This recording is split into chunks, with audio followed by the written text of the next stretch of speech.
Hello, welcomes you all to our educational channel. Today we are going to study electrostatics, which is one of the important topic in physics, which we study at 10th standard, 12th standard and later on. So this is one of the important topic which we are going to study. So what is electrostatics? It is a branch of physics which deals with the study of phenomenon and properties of stationary charges. यहां पर word एक मिलता है electric charge, जो कि electricity का सबसे basic concept है। तो चार्ज को हम लोग जानने और समझने का प्रयास करते हैं। अब चूंकि हम इलेक्ट्रोस्टैटिक्स को फिजिक्स में हम लोग पढ़ रहे हैं, तो फिजिक्स क्या है? Physics is a study of nature and it's natural phenomena. तो जब हम नेचर में इसके फिनोमेनन के बारे में जानते हैं, नेचर की घटनाक्रम के बारे में जानते हैं, तो यहां पे जो भी पार्टिकल्स होता है, जो भी सब्सटेंस होता है, हम उसको क्या कहते हैं? मैटर कहते हैं। क्या कहा जाता है? मैटर कहते हैं। जैसे ये पेन है, तो इस पेन के पास मास होगा, शेप होगा, साइज होगा, तो इसको हम लोग क्या डिफाइन करते हैं कि एक प्रकार का मैटर है। तो यूनिवर्स में, नेचर में जो भी सब्सटेंसेस है, तो उसकी वो मैटर कहलाता है और वो कुछ प्रॉपर्टी को होल्ड करता है। अब ये प्रॉपर्टी किस तरह का होता है, कैसे राइज होता है? तो फॉर एग्जांपल, जब हम इस पेन को जैसे ही अपने हाथों से छोड़े तो ये नीचे आता है। पेड़ से फल जैसे ही छूटता है तो वो नीचे और सरफेस के टुवर्ड्स मूव करना शुरू कर देता है। कोई भी ऑब्जेक्ट को जब हम छत से गिराते हैं तो वो नीचे आना शुरू हो जाता है। तो ये सब होता कैसे है? तो सिंपली हम लोग समझ सकते हैं कि यूनिवर्स में कोई भी सब्सटेंस है वो मैटर है, और मैटर के पास एक प्रॉपर्टी होता है जिसको हम लोग मास कहते हैं। पेन हो, एप्पल हो, किसी तरह का ऑब्जेक्ट होगा, उसके पास क्या होता है? मास होता है। अब उसके पास मास होने के कारण एक प्रॉपर्टी एराइज होता है, एक फोर्स एराइज होता है, force of attraction, that is called gravitational force. तो नेचर में किसी भी ऑब्जेक्ट पे फोर्स ऑफ अट्रैक्शन अप्लाई होता है, मींस वहां पे ग्रेविटेशनल फोर्स एक्ट कर रहा है। और ये जो ग्रेविटेशनल फोर्स है, तो ये हमारे नेचर को, हमारा नेचर है ये किसके कारण? तो due to the effect of gravitational force. Earth sun के अराउंड घूमता है, अर्थ सन के अराउंड रिवॉल्व करता है, और बाकी प्लेनेट भी उसके अराउंड रिवॉल्व करते हैं, और मून जो अर्थ के अराउंड रिवॉल्व करता है। तो ये सब जो ऑकरेंस है इन आवर नेचर, ये किसकी वजह से है? तो due to the effect of gravitational force, one of the major force in our nature, that is gravitational force. और ये जो ग्रेविटेशनल फोर्स एराइज होता है, ये किसके कारण? तो due to mass, particles having mass के कारण ग्रेविटेशनल फोर्स एराइज होता है। तो ये तो हम लोग समझ सकते हैं। एक दूसरा प्रॉपर्टी मास, जब हम किसी ऑब्जेक्ट को, जैसे चौक से बोर्ड पे जब हम लिखते हैं, तो चौक पार्टिकल बोर्ड पे क्या हो जाता है? चिपक जाता है। चौक का जो पार्टिकल होता है वो बोर्ड के साथ चिपक जाता है। जब दीवार पे पेंट किया जाता है तो पेंट दीवार के साथ चिपक जाता है। एक पेपर पे हम गम लेते हैं और ऊपर से एक पेपर रखते हैं, और पेपर को जब उल्टा पकड़ेंगे तो पेपर नीचे नहीं आता है। पेपर के पास भी मास होगा, चौक पार्टिकल के पास भी मास होगा। तो यहां पे मास होने के कारण मास है, उसके बाद भी ये क्या होता है, नीचे नहीं आता है, अट्रैक्ट नहीं होता है। तो इसका मतलब साफ है कि यहां पे कोई दूसरा प्रॉपर्टी मैटर का होगा। तो जो मैटर का दूसरा प्रॉपर्टी है उसी को हम लोग कहते हैं charge, that is called charge. अब उस जो दूसरा प्रॉपर्टी है उसका नेचर कैसा है, तो चिपकने वाला, नेचर ऑफ स्टिकिंग। चौक से जब हम बोर्ड पे लिखे तो चौक पार्टिकल बोर्ड के साथ चिपक गया। पेपर पे जब गम दिए, ऊपर से पेपर रखे और लटकाए तो गम के साथ पेपर चिपक जाता है। दीवार पे पेंट जब दिया जाता है तो पेंट दीवार के साथ चिपक जाता है। इस तरह से various types of example we see in our surroundings of sticking. So it occurs due to another property, that is electric charge. इस इलेक्ट्रिक चार्ज के कारण क्या होता है, एक फोर्स एराइज होता है और उसी फोर्स को हम लोग इलेक्ट्रिक फोर्स या इलेक्ट्रोस्टैटिक फोर्स कहते हैं। तो यहां पे मैटर का एक दूसरा प्रॉपर्टी आया जिसको हम लोग क्या कहे, चार्ज कहे। कैसा प्रॉपर्टी था, तो किसी भी ऑब्जेक्ट के साथ चिपक जाता है। अब यहां पर चिपकने का मतलब क्या हुआ कि जब चौक से बोर्ड पे लिखे तो चौक पार्टिकल के पास मास था, लेकिन मास होने के बाद भी वो नीचे नहीं आता है, अर्थ के द्वारा अट्रैक्ट नहीं हुआ, यानी कि बोर्ड के साथ चिपका हुआ था। तो यहां पे एक दूसरा प्रॉपर्टी आया चार्ज, और उसी चार्ज के कारण वहां पे फोर्स एक्सपीरियंस हुआ, that is called electrostatic force. तो यहां पे इलेक्ट्रिक चार्ज को हम लोग डिफाइन कर सकते हैं।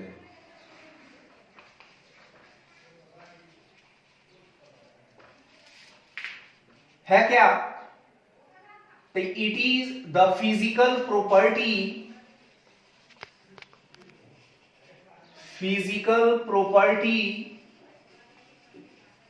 of matter which experiences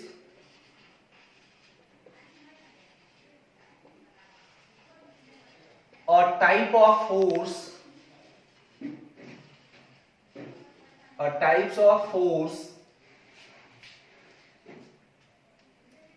और उस types of force called electrostatic force.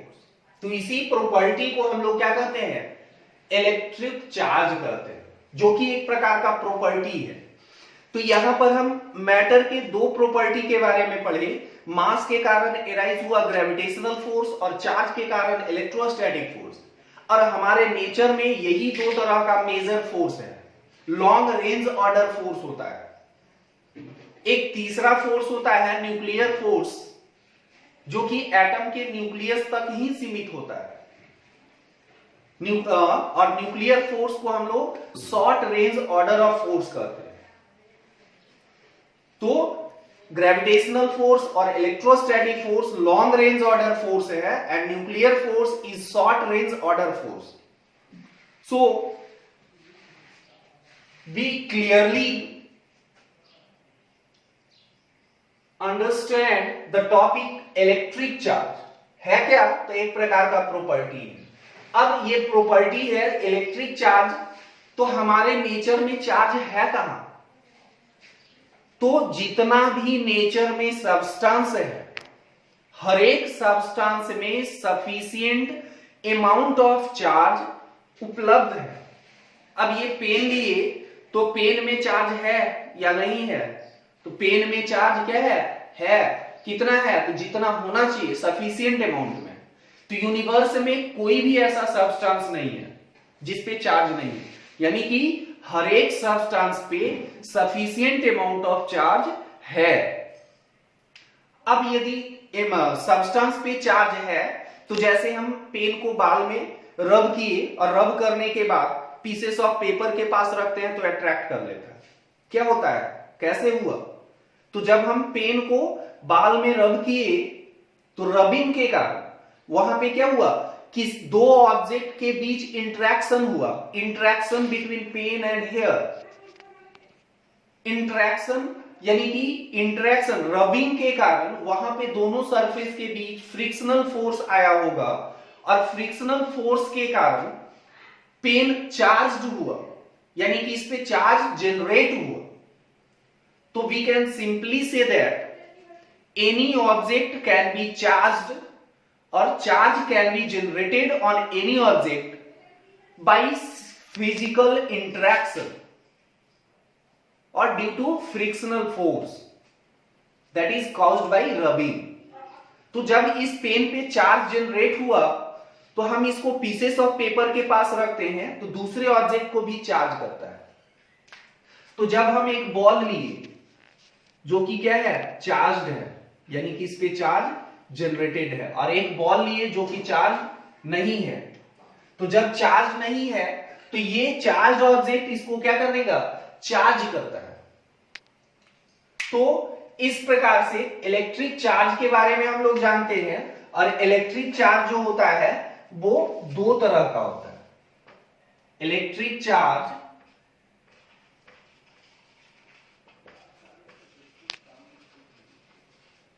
दो तरह का होगा, एक positive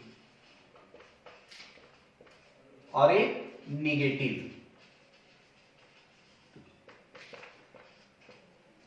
positive charge and negative charge.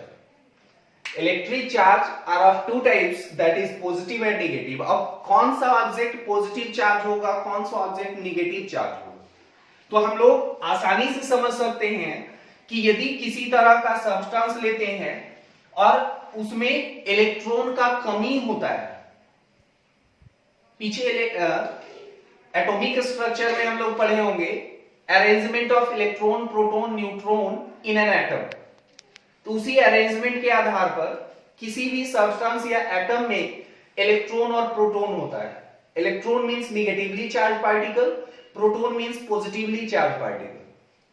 यदि किसी सब्सटेंस पे पॉजिटिव चार्ज आता है तो पॉजिटिव चार्ज आने का मतलब कि उसमें इलेक्ट्रॉन का कमी हुआ। फॉर एग्जांपल जब हम सोडियम लेते हैं तो सोडियम एक इलेक्ट्रॉन को लूज करके इस पे क्या आता है, पॉजिटिव चार्ज जनरेट होता है। कब एक इलेक्ट्रॉन कमा, यानी एक इलेक्ट्रॉन को लूज किया, तो सिंपली कह सकते हैं कि किसी भी सब्सटेंस पे जब इलेक्ट्रॉन कमी होता है या उस सब्सटेंस से दूसरे पे इलेक्ट्रॉन ट्रांसफर किया जाए तो उस पे कौन सा चार्ज जनरेट होगा, तो पॉजिटिव चार्ज। यदि किसी सब्सटेंस पे चार्ज असेंबल हुआ, जमा हुआ, तो उस सब्सटेंस पे कौन सा चार्ज आएगा, तो नेगेटिव चार्ज।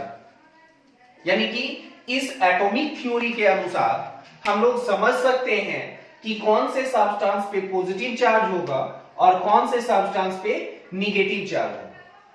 तो इस प्रकार चार्जेस दो तरह के, और कौन से सब्सटेंस किस तरह के चार्ज जनरेट होगा, किस तरह के सब्सटेंस पे।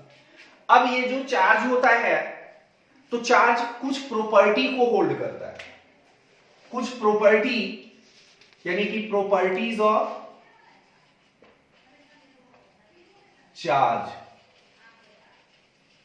प्रॉपर्टीज ऑफ चार्ज क्या है, तो चार्ज एडिटिव रूल को फॉलो करता है। अब मान लीजिए कि किसी सिस्टम में बहुत सारा चार्ज है तो उस सिस्टम का टोटल चार्ज कितना होगा, तो total amount of charge is equal to algebraic sum of all charges. यदि 10 चार्ज है तो 10 चार्ज के सम के बराबर होगा, यानी कि the net amount of charge on a system is equal to the algebraic sum of all charges. इसी को एडिटिव रूल कहते हैं। तो ये पहला प्रॉपर्टी है इलेक्ट्रिक चार्ज का। सेकेंड प्रॉपर्टी है कि opposite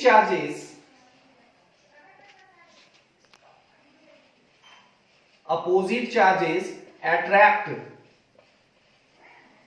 while same repel. Same charge क्या करता है, रिपेल करता है। यदि हम लोग पॉजिटिव चार्ज लिए, दो पॉजिटिव चार्ज लिए, तो दोनों एक दूसरे को क्या करेगा, रिपेल करेगा। क्यों, क्योंकि सेम नेचर ऑफ चार्ज है। यदि हम पॉजिटिव और निगेटिव लिए तो अपोजिट नेचर होने के कारण दोनों एक दूसरे को क्या करता है, अट्रैक्ट करता है। Third point is conservation of charge.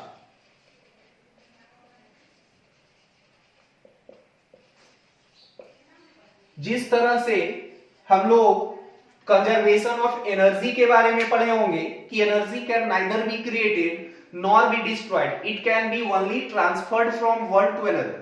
Same उसी प्रकार से चार्ज को भी हम लोग क्रिएट या डिस्ट्रॉय नहीं कर सकते, एक सब्सटेंस से दूसरे सब्सटेंस पर सिर्फ ट्रांसफर किया जा सकता है।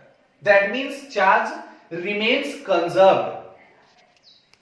एक लास्ट प्रॉपर्टी है क्वांटाइजेशन ऑफ चार्ज।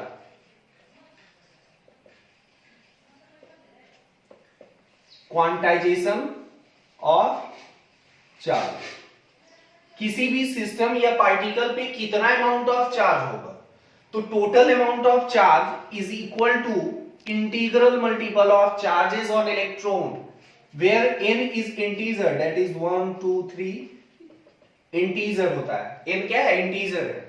कितना होगा? तो जितना उस पे इलेक्ट्रॉन ट्रांसफर किया जाए, गेन या लॉस होगा इलेक्ट्रॉन का, तो उतना ही अमाउंट ऑफ चार्ज हम लोग कैलकुलेट कर सकते हैं। यदि सपोज कर लेते हैं कि एक सब्सटेंस है जिसपे 500 इलेक्ट्रॉन सप्लाई किया गया, कितना इलेक्ट्रॉन? 500 इलेक्ट्रॉन। अब इस सब्सटेंस का नेचर और कितना अमाउंट ऑफ चार्ज होगा, तो जब इस इलेक्ट्रॉन पे इलेक्ट्रॉन सप्लाई हुआ, मतलब इस पे इलेक्ट्रॉन असेंबल हुआ, असेंबल होने का मतलब इस पे इलेक्ट्रॉन डेंसिटी बढ़ा, नंबर ऑफ इलेक्ट्रॉन बढ़ा, मींस नंबर ऑफ इलेक्ट्रॉन बढ़ा तो कौन सा नेचर होगा? That is negative nature. Nature इसका क्या होगा? निगेटिव होगा। लेकिन अमाउंट ऑफ चार्ज कितना होगा? नेचर तो निगेटिव होगा, तो अमाउंट के लिए हम लोग ये वाला फॉर्मूला यूज करेंगे, that is quantization of charge. कितना? n का वैल्यू 500 इंटू e का value 1.6 into 10 to the power minus 19 coulomb. तो ये जो कैलकुलेट करने के बाद आता है, तो यही क्या होगा? टोटल अमाउंट ऑफ चार्ज होगा। इलेक्ट्रिक चार्ज के बारे में हम लोग पढ़े, तो जब भी हम लोग इलेक्ट्रिक चार्ज को मैथमेटिकल ऑपरेशन के लिए यूज करते हैं, तो चार्ज को सिंपली हम लोग Q से डिनोट करते हैं, और जो यूनिट होगा चार्ज का वो कूलम्स होता है। अब हम चार्ज के बारे में पढ़े कि इन जनरल हम लोग कह सकते हैं कि चार्ज एक प्रकार का प्रॉपर्टी है, और जब इसको कहीं पे रखा जाए तो ये क्या करता है? फोर्स एक्सपीरियंस करता है। ये हम लोग डेफिनेशन से भी पढ़े। और in the second property of charge, second property में क्या है? जब किसी तरह का अपोजिट चार्जेस होता है तो अट्रैक्ट करता है, और सेम चार्जेस होता है तो रिपेल करता है। मींस चार्जेस के कारण एक फोर्स आया। कौन सा force? That is called electrostatic force. Force, a type of force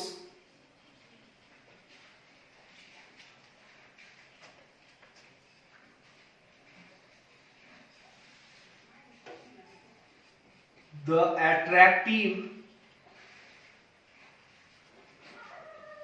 attractive or repulsive nature of force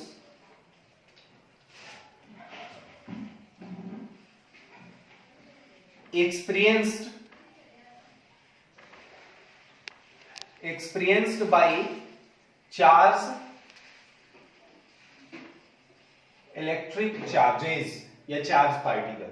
किसी भी चार्ज के कारण जो अट्रैक्टिव और रिपल्सिव फोर्स एक्सपीरियंस्ड होता है चार्ज पार्टिकल के कारण, उसी को हम लोग इलेक्ट्रोस्टैटिक फोर्स कहते हैं।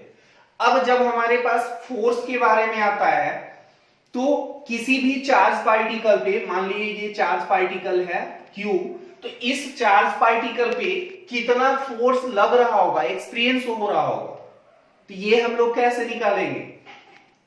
तो फोर्स को कैलकुलेट करने के लिए एक लॉ दिया गया, that is called Coulomb's law. Coulomb's law, Coulomb's law है क्या? तो the electrostatic force between two point charges is directly proportional to the product of charges and inversely proportional to the square of distance between them. यही क्या है, Coulomb's law का statement है। अब मान लेते हैं कि किसी तरह का दो पॉइंट चार्ज है Q1 एंड Q2। अब कहीं पे रखा होगा तो इन दोनों के बीच कुछ ना कुछ सेपरेशन होगा। सपोज कर लिए कि सेपरेशन आ रहा है, दो पॉइंट चार्ज है, दोनों के बीच सेपरेशन कितना है, आर है। अब इस लॉ के अनुसार क्या होगा कि जो फोर्स ऑफ अट्रैक्शन या रिपल्सन, या सिंपली हम लोग कह सकते हैं the electrostatic force is directly proportional to product of charges, equation 1, and the electrostatic force is inversely proportional to the square of distance between them. From equation 1 and 2,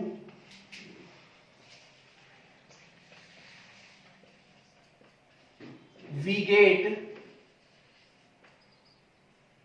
force is equal to proportional to Q1 Q2 by R square.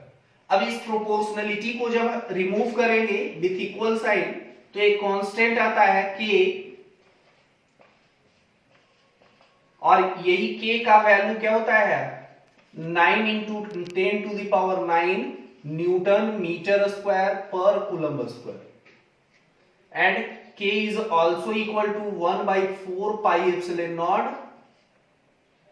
Epsilon naught is permittivity constant, तो F is equal to 1/4 pi epsilon naught Q1 Q2 by R square. This is the mathematical expression given by the Coulomb to find out the electrostatic force between two point charges. अब यहां पर इस law का कुछ limitation है। Limitation क्या है कि जब हमारे पास किसी तरह का बल्क ऑफ चार्ज है या किसी सिस्टम ऑफ चार्जेस हो, तो सिस्टम ऑफ चार्जेस के लिए या बड़े चार्जेस के लिए कूलम्ब्स लॉ अप्लाई नहीं होता है। कूलम्ब्स लॉ तभी एप्लीकेबल होगा जब चार्ज कैसा हो, पॉइंट चार्ज होना चाहिए। यदि पॉइंट चार्ज है तो कूलम्ब्स लॉ का यूज हम लोग कर सकते हैं, अन्यथा कूलम्ब्स लॉ का यूज नहीं होगा। तो इस मैथमेटिकल एक्सप्रेशन के सहारे किसी भी पॉइंट चार्जेस के बीच जो इलेक्ट्रोस्टैटिक फोर्स एक्सपीरियंस या एक्ट करता है उस फोर्स को हम लोग कैलकुलेट कर सकते हैं। That's all for today. Thank